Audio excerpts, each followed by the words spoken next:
ఎన్నికలు వస్తే కనుక ఇక్కడ ఎవరు వస్తే బాగుంటుంది అనిపిస్తుంది ఇప్పుడు వరకు చూసారు కదా దానం నాగేంద్ర గారు వర్క్ చూసారు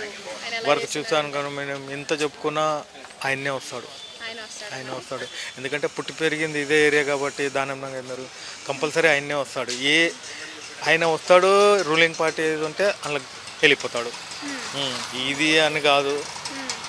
ఆయన స్టార్టింగ్ నుండి కాంగ్రెస్లో ఉన్నాడు కాబట్టి ఇప్పుడు కాంగ్రెస్లో మళ్ళీ పోయాడు తర్వాత ఏ రూలింగ్ పార్టీ వచ్చినా అందులోకి వెళ్ళిపోతాడు టీఆర్ఎస్ ఉన్నప్పుడు టీడీపీ ఉన్నప్పుడు ఇంట్లో ఉంటే అందులో జంప్ అయిపోతాడు ప్రతి మినిస్టర్ ప్రతి ఎమ్మెల్యే చేసేది అదే తప్పదు ప్రతి ఇలా పార్టీలు మారుతూ ఉంటున్నారు మీకు అసలు అంటే మంచిగా పని చేస్తారనిపిస్తుంది ఇలా పార్టీలు మారుతూ ఉంటే పొలిటీషియన్స్ పనులు ఏం చేస్తారు వాళ్ళ గొడవల మధ్య బీఆర్ఎస్ ఉన్నప్పుడు నాగేంద్ర వచ్చాడు ఇక్కడ ఎమ్మెల్యేగా గెలిచాడు కానీ అతనికి ఏ పోస్ట్ ఇవ్వలేదు ఎమ్మెల్యే గెలిచాడు బాగానే కానీ ఏ పోస్ట్ ఇవ్వలేదు క్యాబినెట్ మినిస్టర్ కాలేదు ఏం కాలేదు ఇంక ఆయనకి ఏం లేకుంటే మాకేం చేస్తాడు మేడం ఏమైనా ఉంటే ఆయనకి చేస్తాడు ఇక్కడ ఆయనకే లేనప్పుడు మాకేం చేస్తాడు కాంగ్రెస్లోకి వచ్చాడు ఆయన కానీ ఇప్పుడు ఏం లేదు కదా ఆయనకి